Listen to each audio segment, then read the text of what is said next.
और बड़ी खबर आपको बता रहे ओवैसी पर हमले के मामले में एफआईआर हुई है। हापुड़ के पिलखुआ थाने में केस दर्ज की गई है। हत्या की कोशिश का केस दर्ज हुआ है। ओवैसी पर हत्या के मामले में पिलखुआ थाने में केस दर्ज हुआ है। आपको बता दें कि काफिले पर फायरिंग हुई थी असदुद्दीन ओवैसी के, और इस मामले में 2 लोगों को पकड़ा भी गया है और अब एफआईआर की खबर भी है। पिलखुआ थाने में, हापुड़ के पिलखुआ थाने में केस दर्ज हुआ है। हत्या की कोशिश का मुकदमा दर्ज किया गया है। ओवैसी के काफिले पर, उनके गाड़ी पर फायरिंग की गई थी। तस्वीरें भी हम आपको दिखा रहे हैं किस तरह से गाड़ी में गोली घुसी हुई है। ओवैसी के काफिले पर हमला किया गया था। ओवैसी लगातार प्रचार में जुटे हुए हैं और उस दौरान जब वो लौट रहे थे तो एक टोल के पास ही उन पर इस तरह की फायरिंग की गई है। गुरुवार की शाम को ये बात सामने आई कि मेरठ से लौटते वक्त उनकी गाड़ी पर फायरिंग की गई।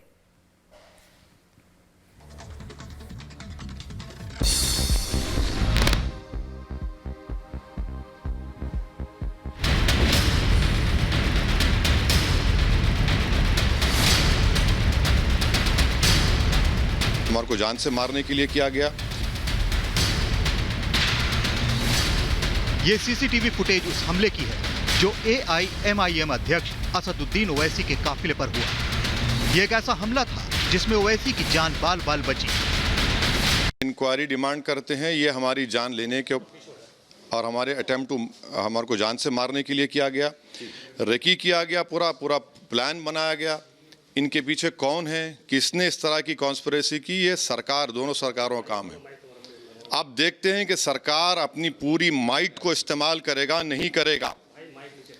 अब ये मोदी और योगी सरकार के लिए एक बेहतरीन अपॉर्चुनिटी है कि वो इसकी इंडिपेंडेंट जांच करवाएं, वरना अगर नहीं करवाएंगे तो याद रखिए अगर पूरे मुल्क में अनार्की फैल जाएगी।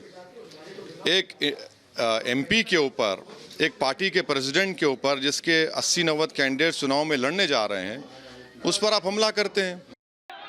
यह हमला तब हुआ जब चुनाव प्रचार करके मेरठ से दिल्ली लौट रहे थे ओवैसी। डासना के पास छिजारसी टोल प्लाजा पर यह घटना होती है। आप देख सकते हैं 2 हमलावर जिनके हाथ में पिस्टल, एक ने सफेद शर्ट पहनी थी और एक ने लाल रंग के कपड़े। आप देख सकते हैं कि कैसे दोनों टोल प्लाजा पर पिस्टल लेकर दौड़ते हैं।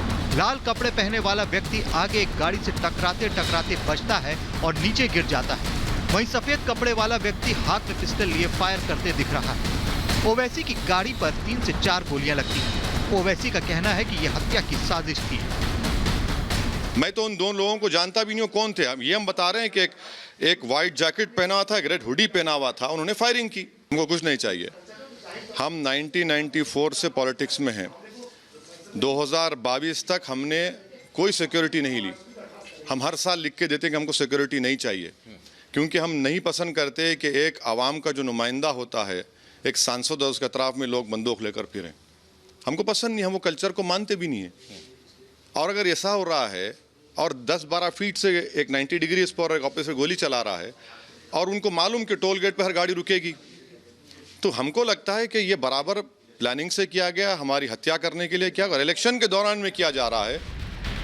ये मामला बेहद गंभीर है। यह हैरान करने वाला है कि कैसे एक पार्टी के अध्यक्ष और मौजूदा सांसद पर इस तरह से हमला होता है। आखिर ओवैसी किसके निशाने पर है? कौन उनकी जान का दुश्मन है? अल्लाह का करम है कि हमारा वक्त नहीं आया था। मैं यामीन खान का प्रेजेंस ऑफ माइंड का शुक्रगुजार हूं कि उन्होंने गाड़ी जब मारी, हाजी साहब की गाड़ी हटी और हम लोग आगे बढ़े, और पीछे हमारे माजिद हुसैन अंसारी की गाड़ी थी और 2 से 2 थे। तो अब ये तो देखना पड़ेगा ना, वरना रूल ऑफ लॉ है। मगर एक बात मैं कहना चाह रहा हूँ इन लोगों को जो हम पर हमला किए, आप फिर से हमला करो, मगर हमारे हौसले पस्त नहीं होंगे। घटना के बाद इलाके में सुरक्षा बल की तैनाती कर दी गई। बताया जा रहा है कि दोनों आरोपियों को गिरफ्तार कर लिया गया है। हमला हापुड़ स्थित छिजारसी टोल प्लाजा के पास हुआ है और वो महफूज हैं। और जांच के लिए वहाँ IG मेरठ रेंज स्वयं मौजूद हैं तथा वहाँ 5 टीमें बनाई गई हैं और आवश्यकता पड़ने पे और टीमों का भी गठन किया जाएगा।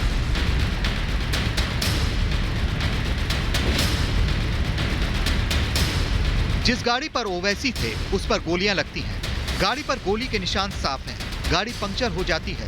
ओवैसी खुद ट्वीट करते हैं कि वो दूसरी गाड़ी में बैठकर वहां से निकले। ओवैसी ने इसकी जांच करवाने की मांग की है। मोदी सरकार से, योगी सरकार से, इलेक्शन कमीशन ऑफ इंडिया से है कि इसकी इंडिपेंडेंट जांच करवाई जाए। पूरे इन कातिलों को, जो इस तरह क्रिमिनल्स को पकड़ा जाए, इनके पीछे किसका दिमाग है उनको पकड़ा जाए, और ये बाज़ाब्ता एक बड़ी कॉन्स्पिरेसी और प्लानिंग से हुआ है हमारी जान लेने के लिए। इस घटना के पीछे किसकी साजिश थी ये जल्दी ही सामने आ जाएगा, क्योंकि दोनों ही आरोपी पकड़ लिए गए हैं।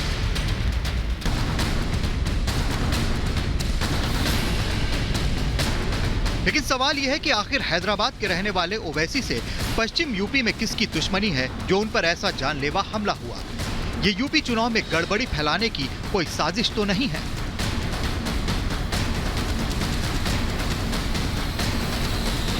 Bureau report, Republic Bharat.